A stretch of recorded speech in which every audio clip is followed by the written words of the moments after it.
Greetings, and welcome to Cyber Focus, your source for international business information. My name is Jimmy Bettcher, and our guest today is Alfonso Pedraza-Martinez. Alfonso is an assistant professor of operations and decision technologies here at the Kelley School of Business. He obtained his PhD in management from INSEAD, as well as master's degrees in management and economics from INSEAD and Universidad Nacional de Colombia, respectively. He joins us today to discuss humanitarian logistics. Alfonso, welcome. Thank you. First off, humanitarian logistics, it seems like an interesting cross between social impact as well as business. How did you first get involved in this field, or how did you first get interested in this field? Okay, well, that's a long story, but to make it very short, Sure. I was a humanitarian logistician back in Colombia before joining academia. So I worked for the mayor's office in Bogota, Colombia, planning the attention to emergencies, cyclical emergencies that we have as a result of the rainy season. We don't have seasons, like 4 seasons like here. We have just rainy season and dry season. So when there's a lot of rain in Bogota, there are floods, and typically those floods take the houses of poor people that build in forbidden areas close to the rivers away. So we had to find shelter options and also provide food and some basic services to those people. And it's a cyclical disaster because every year when you have the rainy season, there's a flood, it takes the houses. Then when the dry season comes, people build there again. And next year, their houses are taken again. So that was my first approach to the topic. Then I joined academia as a professor at Universidad de los Andes School of Management in Bogota. And I got interested in these challenges that humanitarian logistics face to deliver aid and services to poor communities. So when I went to INSEAD, I decided to do my PhD focused on that area. Okay, great. Well, you mentioned some of these challenges that organizations face. What are some of the unique problems that organizations face when they're, especially logistical problems, when they're facing humanitarian crises? Well, there are several challenges there. The first one is that humanitarian organizations have a dual mission, we call it. They have to respond to disasters, but they also have to deliver development services, meaning they have to help poor communities to build capacity, to improve their quality of life, and to be more responsive for the next disaster. So these are very two different logistics problems. On the one hand, on relief programs, they need to be very fast, they need to face a lot of uncertainty, and these programs are very short duration. On the other hand, development programs, they need to be cost effective, and they also face less uncertainty compared to relief programs, but they are very long duration. However, humanitarian organizations need to use the same logistics channels to deliver these two types of aid. Also, humanitarian logistics is highly decentralized. Most of the international humanitarian organizations have their headquarters either in the US or in Europe, but their operations take place in faraway regions, especially in emerging countries and emerging economies. So coordinating incentives between headquarters and programs sometimes is very challenging. And a very important challenge that they face and that is unique is the impact of donations and donors in operations.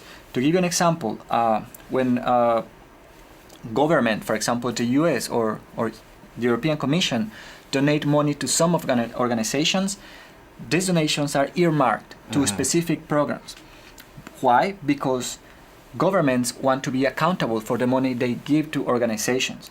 However, that constrains the operational capacity of organizations to implement their programs, because even if we have two programs located in the same geographic area, you can't share resources if they are funded by different donors. So these are some of the challenges that are unique to humanitarian logistics. Sure, and with some of these international humanitarian organizations, I know you had mentioned before in our prior conversation that some do it better than others, but Overall, broadly speaking, would you say that many of them apply a business mindset of innovation and efficiency to trying to deal with these logistical problems? I would say so. The organizations I have had the opportunity to work with are very professional, and some of them are like benchmark organizations in terms of logistics, not only in the humanitarian sector, but in general. And it has been like that for a long time now. Like the modernization of logistics in the humanitarian sector started in the 90s, and it was led by the Red Cross movement, by the Federation of the Red Cross and the Committee of the Red Cross, and followed by very large United Nations agencies and NGOs like World Vision International and CARE International. The problem is that although they are very professional, they also face very challenging operating conditions and managerial conditions. Speaking of very challenging operational conditions, have you seen the field of humanitarian logistics evolve at all after dealing with some of the major humanitarian crises we've seen in the last 10 years, like the Asian tsunami or the earthquake in Haiti? Absolutely. I think now international humanitarian organizations are better at working together. So they developed something called the cluster system. Before, again in the 90s, most of these organizations used to have informal channels of coordination. Now, by this cluster system that is led by the United Nations and the Federation of the Red Cross, they can get together, share information, share assessments once they have to respond to disasters. And that changes the landscape dramatically, because it allows these organizations to be more efficient in the way they deploy their resources. And remember, these are scarce resources, especially just after getting a disaster. And so I think the answer to that would be yes. I mean, it has changed, and I also think it has changed in the direction that now these organizations pay more attention to preparedness that they used to do before. In terms of logistics, preparedness means prepositioning inventory, for example, to respond to cyclical disasters. Let's say the hurricane season in the Caribbean and Central America, and also to respond to some more disasters in Asia. So now prepositioning that inventory help them to be better prepared and to respond faster when disasters strike. I would imagine that technology has played a big role in that as well. Yes, there is also a lot of technology or technological change going on. In terms of transportation, which is a case I know, some of these organizations are implementing GPS type of systems for their vehicle fleets, and that allows them to have information in real time about road condition and about what are the safest roads, especially when they are operating in conflict areas. So technology is also important, and data analysis. Some of these organizations, again, the big ones that I know, are starting to use the data they collect to create decision models to make decisions that impact positively in their operational capacity. Now, are there any lessons that can be applied from humanitarian logistics to, more broadly speaking, operating in emerging markets or building global supply chains? I think so, yeah. So there are several lessons there. First, remember that these organizations have decades of experience working in turbulent environments and disruptive environments.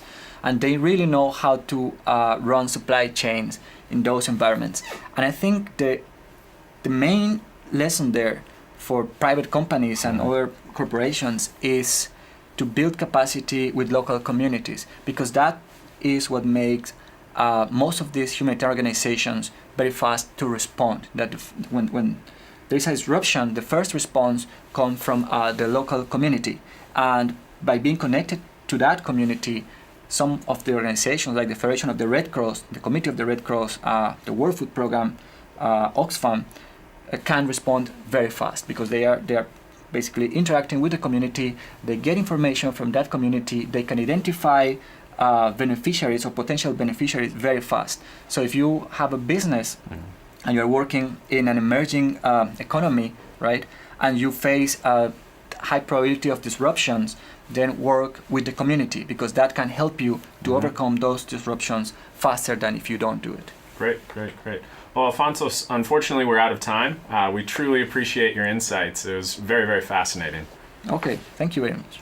Thank you for tuning in. If you have topics that you'd like to discuss in a future episode of Cyber Focus, please contact the Center for International Business Education and Research here at the Kelley School.